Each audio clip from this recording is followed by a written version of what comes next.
देख रहे हैं। आप थोड़ा सा ध्यान दीजिएगा, जो भी शिक्षक भर्ती है उन्हीं के लिए नहीं है, सभी के लिए अपडेट है। डोमिसाइल पर अपडेट है, ध्यानपूर्वक देखिएगा, समझिएगा। पहले प्रशांत किशोर जी बोले, उसके बाद अब राजद प्रवक्ता, राजद के मुख्य प्रवक्ता बोल रहे हैं। थोड़ा सा ध्यान दीजिए। यदि इस पर विद्यार्थी का सहयोग अब जिस तरीका से बढ़ रहा है, उस तरीका से पार्टी के लोग भी सहयोग कर रहे हैं। लेकिन राजद के विपक्ष के नेता, वर्तमान समय के और पूर्व उप मुख्यमंत्री तेजस्वी यादव जी इस पर संज्ञान लेते, या मुख्यमंत्री जी संज्ञान लेते, या जिस तरीका से अभी जो डाटा सब आ रहा है उसमें विद्यार्थी जिस तरीका से टेंशन में चल रहे हैं, एक हितकारी कदम होता। यदि ये कर दिया जाता लागू, तो बहुत सारे लोग ये कहते हैं कि बिहार से बच्चे भी बाहर जाते हैं 5%, 10% के लिए। यहां भी तो वैसा कर दिया जाता कि 5% मिलेगा, 10% मिलेगा। यहां तो ऐसा शिक्षक भर्ती में हुआ है कि यहां के महिला के जितना वहां के महिला का रिजल्ट हो गया है, यहां के पुरुष से थोड़ा सा कम उन लोगों का रिजल्ट हो गया। यानी इस तरीका से बच्चे,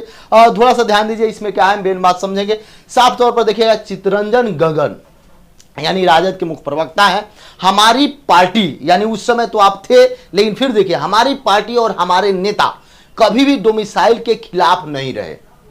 जब नहीं रहे थे तो जिस समय वैकेंसी निकाले उस समय क्यों हटाया गया, यह भी एक प्रश्न है। नहीं रहे, बल्कि सबसे ज्यादा मुखरता के साथ हमारे नेता ही डोमिसाइल का मामला उठाया था। ये सही बात है। इन्होंने ये भी कहा था कि हम आएंगे तो स्थानीय नीति लाएंगे और सभी को रोजगार देंगे। और इन्होंने ये भी कहा था कि आते ही पहला कलम से जो सिग्नेचर होगा उस पर हम 10 लाख रोजगार देंगे, सरकारी नौकरी देंगे। लेकिन उसी को कटाक्ष करते हुए इन्होंने साफ तौर पर प्रशांत किशोर जी बोले थे कि ऐसी कुछ बात नहीं है। बहुत सारे प्रश्न उठाए जब नेता तेजस्वी प्रसाद यादव जी उप मुख्यमंत्री बने, उसके बाद इन्होंने लगातार यही कहते थे कि कई कैबिनेट का बैठक हो गया, लेकिन तेजस्वी जी के पेन में ये कलम में स्याही समाप्त हो गई। इन सारे चीज को बहुत प्रखरता से इन्होंने उठाया और उसके बाद कुछ वैकेंसी भी निकली, जैसे शिक्षक भर्ती निकली, तो इन्होंने जितना प्रश्न उठाया उसके बाद से उधर से वैकेंसी दिया गया, लेकिन उस कदर नहीं दिया गया।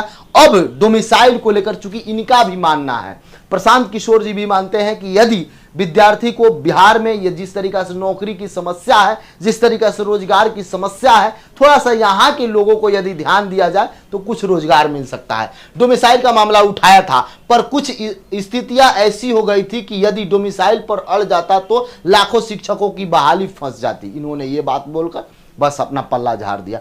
लेकिन तेजस्वी जी का कोई अभी तक इस पर बयान नहीं है कि लागू हो या ना हो, लेकिन इनका बयान है, सराहनीय कदम है। ये भी आप लोगों के साथ है, यानी स्टूडेंट के साथ हम नेताओं को भी मिल रहा है। लेकिन इस पर साथ मिलने से कुछ नहीं होगा जब तक कुछ ना कुछ इसका सॉल्यूशन ना निकले। तो बहुत सारे विद्यार्थी इस पर बातचीत कर रहे थे, इसलिए मैंने सोचा कि ये अपडेट अभी चल रहा है। अब ये भी थोड़ा सा आ गए इनके आने के बाद, यानी पहला दिन देखिएगा प्रशांत किशोर जी बोले थे बिहार में डोमिसाइल लागू हो, उसके अगला दिन नेक्स्ट दिन यह देखिए आप, इन्होंने अपने पार्टी के ट्विटर हैंडल से ये बात लिख दिया, अपने ट्विटर हैंडल से।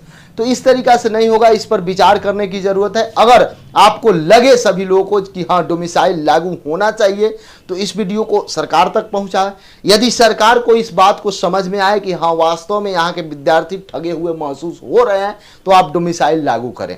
यदि आपको लग रहा है कि नहीं इससे कोई नुकसान नहीं है, तो आप जिस तरीका से अन्य राज्य में व्यवस्था है, अभी असम में चले जाइए, अभी अन्य जगह पर चले जाइए, सभी जगह ये नीति लागू हो रहा है। तो कम से कम आप इतना उदार हैं तो 5% का व्यवस्था कर लें, या 10% का व्यवस्था कर लें, या कोई एक ठोस नियम लाएं। इस तरीका से चलेगा तो नहीं चल पाएगा। बहुत बड़ा समस्या विद्यार्थी के साथ हो रहा है। तो यही अपडेट था डोमिसाइल को लेकर। तो मैंने सोचा क्यों ना, यदि इस बार TRE 3 में 1 कैंडिडेट 1 रिजल्ट नहीं लागू होता है, यदि 1.5 गुना रिजल्ट नहीं दिया जाता है, यदि सही से पूरा जांच परख नहीं किया जाता है तो भी समस्या होगा, यदि पूरे सीट पर रिजल्ट नहीं दिया जाता है तो भी समस्या होगा। तो कई सारे विद्यार्थी का मांग है, सरकार से और आयोग से और शिक्षा विभाग से विनती है कम से कम इन सभी मांग को ध्यान दें और विद्यार्थी के हित में फैसला लें। 4-5 जो मांग है उस पर आप देखिए, अभी TRE 1 का पूरक रिजल्ट का कोई चर्चा नहीं है, जबकि कोर्ट का आदेश बहुत पहले आ चुका है। देखिए आगे क्या होता है, लेकिन यह अपडेट मिल रहा है कि उस पर काम चल रहा है। तो कब तक काम चलेगा